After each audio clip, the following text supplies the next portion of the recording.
Bienvenue dans cette vidéo consacrée à la géobiologie en élevage. Donc Jérôme Crouzoulon, j'ai eu la chance déjà de faire des vidéos avec AgriLearn sur la problématique de l'eau en élevage, sur aussi la complémentation minérale.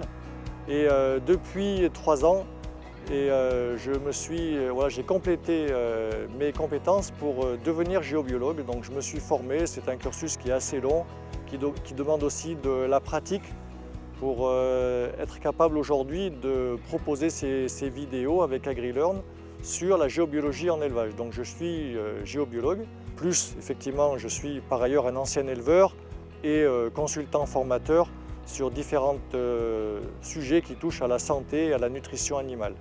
Donc je connais bien le monde de l'élevage et ça me passionnait de pouvoir apporter aussi un regard jusqu'à cette approche géobiologique, puisque souvent quand on arrive dans des élevages, il y a des problématiques de nutrition, il y a des problématiques d'abreuvement, mais parfois on bute, y compris les professionnels de santé animale, notamment les vétérinaires, butent sur des comportements ou une récurrence de pathologie qui ne s'explique pas, qui ne se résout pas par l'approche traditionnelle, qu'elle soit conventionnelle ou alternative.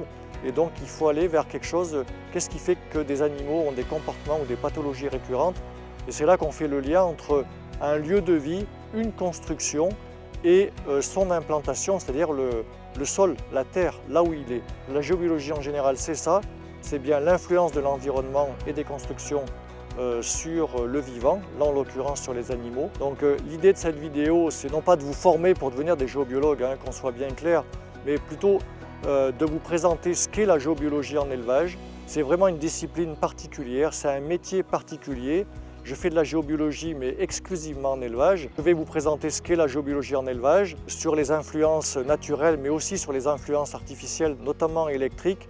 La géobiologie en élevage ne peut pas se faire si on ne va pas sur le terrain. Il y a toute une préparation qui se fait au bureau, mais l'essentiel du diagnostic se fait sur le terrain avec des outils de mesure. Toute la partie technique, électrique, c'est de la mesure, avec des outils de mesure électrique, de champs électrique, magnétique, électromagnétique. Et c'est aussi une partie, on va dire, plus traditionnelle de la géobiologie, peut-être plus connue, avec de la détection aux baguettes, comme les sourciers, pour aller détecter des discontinuités telluriques ou des réseaux géobiologiques, jusqu'à des choses plus subtiles, notamment la mémoire des lieux ou des entités. Donc ça, c'est la présentation. Et puis, encore une fois, je l'ai dit, la géobiologie, c'est sur le terrain. Donc on va être en studio, mais sortir du studio pour aller sur une ferme et réaliser un vrai diagnostic géobiologique sur 2 aspects. D'une part, une construction existante.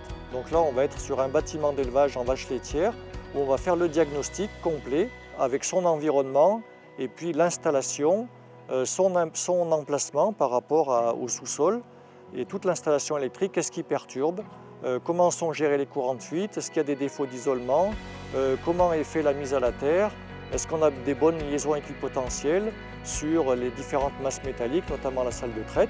Et puis on a la chance, c'est que l'élevage qui nous reçoit, la ferme du Haut-Forêt, a aussi un projet bâtiment. Donc ça me permet aussi de vous présenter une autre face de la géobiologie. Ce n'est pas que des constructions existantes, c'est aussi l'implantation de nouveaux bâtiments. Et c'est ce qu'on a pu faire sur l'élevage qui nous reçoit, où on a fait un travail de diagnostic d'implantation d'un nouveau bâtiment, surtout qu'il y a du photovoltaïque. Il y a du photovoltaïque existant sur le bâtiment existant et il y a un projet photovoltaïque et on sait que c'est une source supplémentaire de courant de fuite qu'il faut être capable de gérer et donc de prévenir et d'avoir des préconisations techniques et qu'elles soient suivies par les artisans.